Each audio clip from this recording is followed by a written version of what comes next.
आइए दोस्तों देखते हैं कि 6 मिनट में हम 20 प्रश्नों को कैसे हल करते हैं। ये आपका रिवीजन, क्विक रिवीजन। अश्वशक्ति किसका मात्रक है? तो अश्वशक्ति जो मात्रक होता है वह होता है शक्ति का। अश्वशक्ति किसका मात्रक होता है?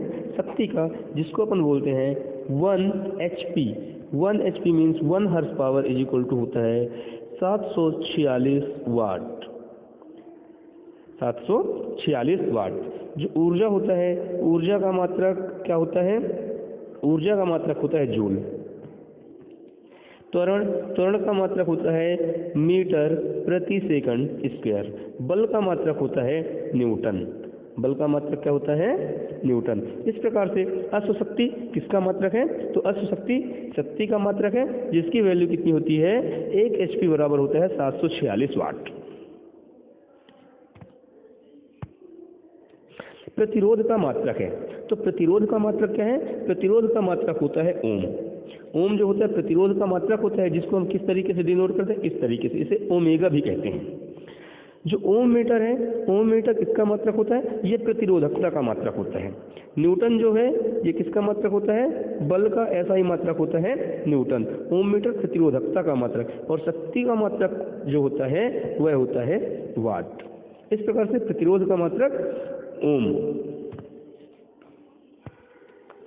स्वस्थ मनुष्य के शरीर का तापमान होता है, तो स्वस्थ मनुष्य के शरीर का तापमान कितना होता है? 98.6 डिग्री फ़ारेनहाइट। 98.6 degree Fahrenheit. यदि हम इसे सेल्सियस में डिनोट करें तो लगभग 37 डिग्री सेल्सियस। ये क्या होता है? स्वस्थ मनुष्य के शरीर का तापमान। आयोडीन की कमी से होता है, तो आयोडीन की कमी से क्या होता है? गोइटर रोग होता है। यहाँ पर इसको लिखा है गोइटर, इसको अपन ऐसा लिख सकते हैं गोइटर। तो जो आयोडीन अर्थात नमक में जो आयोडीन पाया जाता है उसकी कमी से होने वाले रोग का नाम है गोइटर रोग। अरक्तता अर्थात खून की कमी, ये आयरन की कमी से होता है। अरक्तता किसकी कमी से होता है? आयरन की कमी से होता है। बेरी विटामिन B1 की कमी से होता है। स्कर्वी विटामिन C की कमी से होता है। और ये जो होता है ये किसके कारण होता है? आयरन की कमी से होता है, अर्थात Fe से डिनोट करते हैं। इस प्रकार आयोडीन की कमी से होने वाला रोग क्या है? गोइटर रोग है।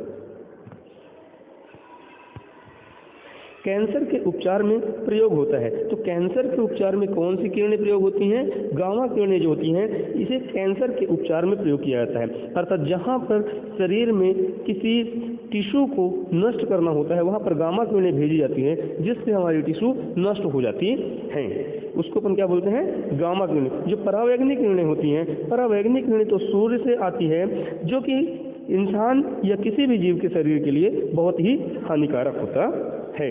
जो परावैंगनिक किरणें होती हैं, इन परावैंगनिक किरणों से कैंसर जैसे रोग भी उत्पन्न हो जाते हैं।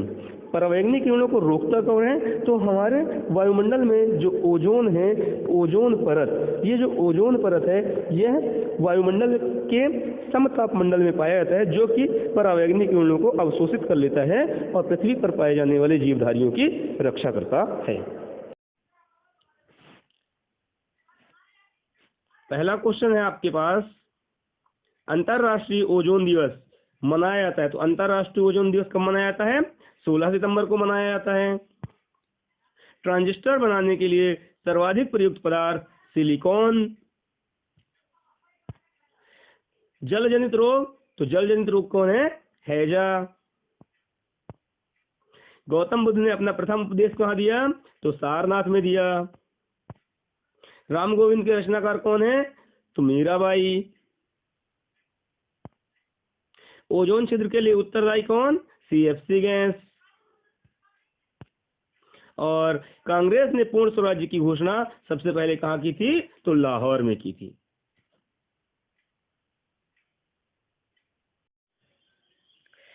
खालिस्तान नामक संकीर्ण समुद्री प्रणाल श्रीलंका को भारत से अलग करता है। तो यहाँ पर आपसे क्वेश्चन पूछा जा रहा है कि श्रीलंका को भारत से कौन अलग करता है, अर्थात भारत और श्रीलंका के बीच में कौन सा जल डमरू मंडल है?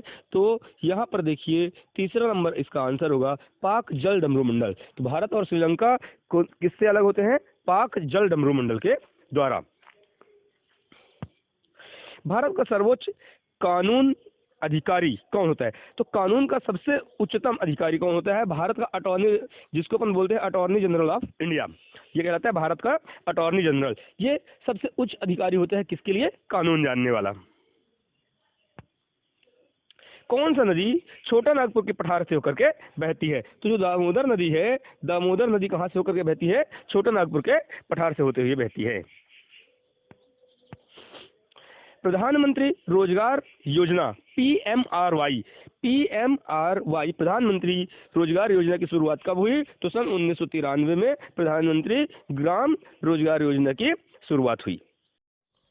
यह क्वेश्चन विटामिन B1 का रासायनिक नाम, ये आज आपके लिए होमवर्क रहेगा। आप इसके नाम बताइएगा कि रासायनिक नाम कौन सा है। वीडियो देखने के लिए धन्यवाद।